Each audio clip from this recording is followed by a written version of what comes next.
Star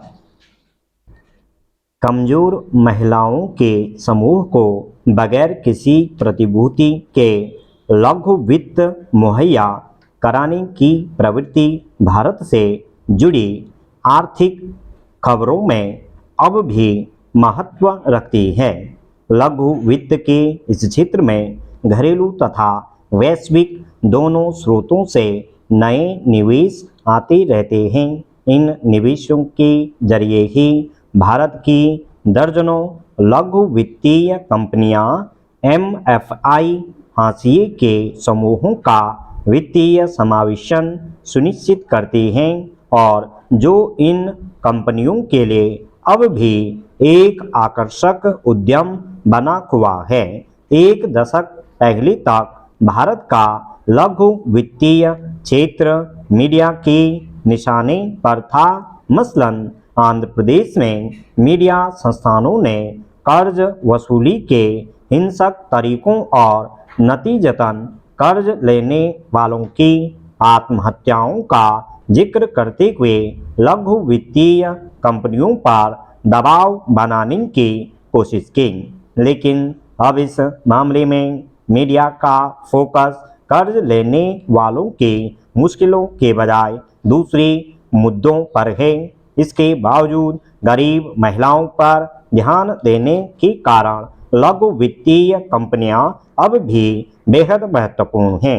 लेकिन क्या ये कंपनियां जरूरतमंद महिलाओं को वह मदद और सेवाएं मुहैया कराती हैं जिनकी इन्हें जरूरत है?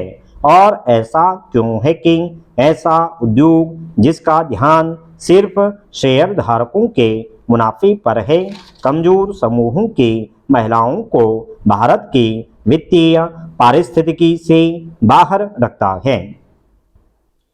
अपनी हालिया किताब में जो भारत की व्यावसायिक लघु वित्त क्षेत्र पर मेरे एक दशक के शोध का नतीजा है, मैंने यह दिखाया है कि भारत का लघु वित्त उद्योग न केवल हाशिए की महिलाओं को विकास की मुख्य धारा में लाने के अपने लक्ष्य से चूक गया है, बल्कि लघु वित्तीय कंपनियों की रणनीति में शायद ही कभी कमजोर महिलाओं की जरूरतों की चिंता होती है।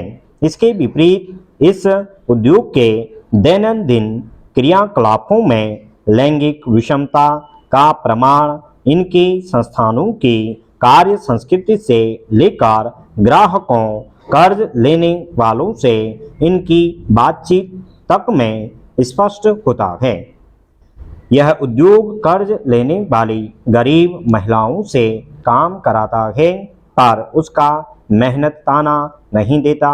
ये महिलाएं समूह गठित कर तथा व्यक्तिगत जानकारियों और श्रम के जरिए इन कंपनियों की कर्ज वसूली में मदद करती हैं। मसलन बंगलुरु में मैं एक ऐसी महिला नेत्री से मिली जो अपने पड़ोसियों की मदद करने का दावा कर रही थी। उनसे और उनके समूह की दूसरी महिलाओं से विस्तार से बातचीत करने के बाद स्पष्ट हुआ कि अपने रसूख का इस्तेमाल कर वह अपने समुदाय की महिलाओं का ऐसा समूह तैयार करते हैं जो लघु वित्तीय कंपनियों के हित में हो। ऐसे समूहों में गरीब महिलाएं भी शामिल होती हैं और तुलनात्मक रूप से संपन्न महिलाएं भी। इनमें उद्यमी, किराएदार और घर का काम करने वाली सभी तरह की महिलाओं को शामिल किया जाता है। लघु वित्तीय कंपनियों की साख के लिए यह आवश्यक है कि वे अलग अलग तरह के समूह तैयार करें, लेकिन अब तक इन कंपनियों के कर्मचारी ऐसा कर पाने में विफल रहे हैं। ऐसे में वे ऐसी महिलाओं की मदद लेती हैं जिनका अपने समुदाय में दबदबा होता है।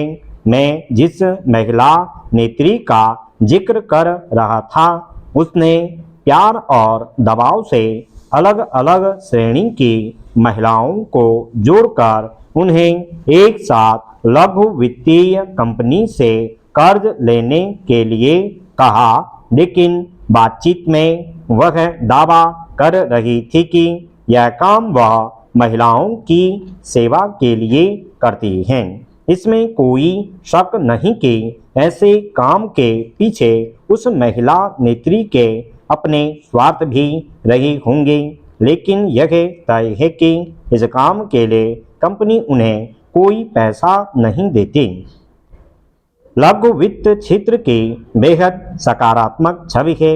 माना जाता है कि यह उद्योग महिलाओं को लघु उद्यमी व आत्मनिर्भर बनाने का महत्वपूर्ण काम करता है।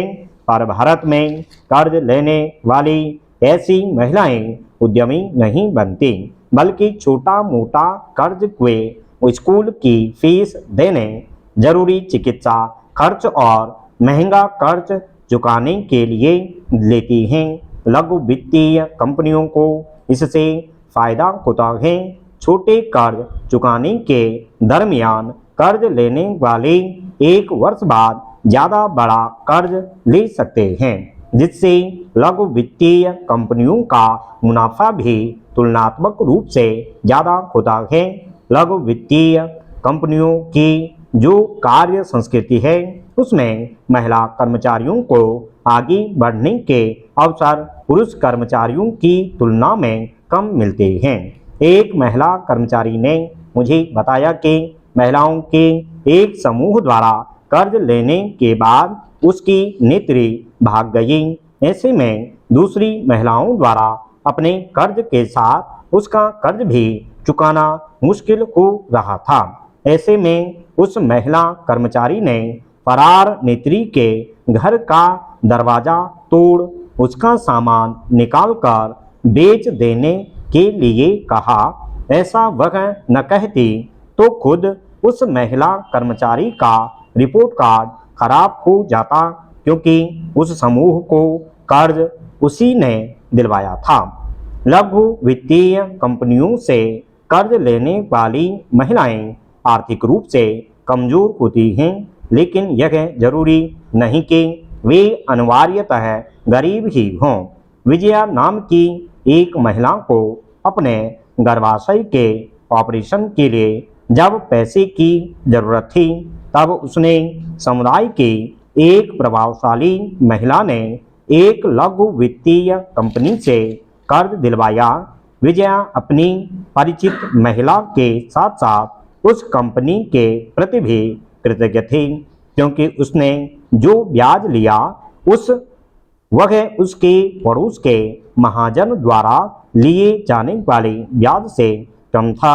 इस अर्थ में विजया जैसी महिलाओं के लिए लघु वित्तीय कंपनियों का महत्व निश्चय के ज़्यादा है, लेकिन विडंबना यह है कि महिला समूहों को कर्ज देने वाली इन कंपनियों के रणनीति में महिला सशक्तिकरण कभी नहीं होता, क्योंकि ये कंपनियां बड़ी संख्या में ज़रूरतमंदों को कर्ज देती हैं, जिनमें महिला समूहों की संख्या बहुत अधिक है। ऐसे में इन्हें ऐसी रणनीति पर काम करना चाहिए जो देश की कमजोर महिलाओं को आत्मनिर्भर और जिम्मेदार बनाए। इसमें कोई शक नहीं कि लघु वित्तीय कंपनियों ने गरीब कामगार और ग्रामीण महिलाओं के साथ जो लंबे समय तक बैंकिंग व्यवस्था के बाहर थी, भरोसे का रिश्ता बनाया है। ऐसे में समय आ गया है कि यह उद्योग जरूरतमंद महिलाओं की बड़ी आबादी को सशक्त बनाने की दिशा में भी काम करे। स्टॉप।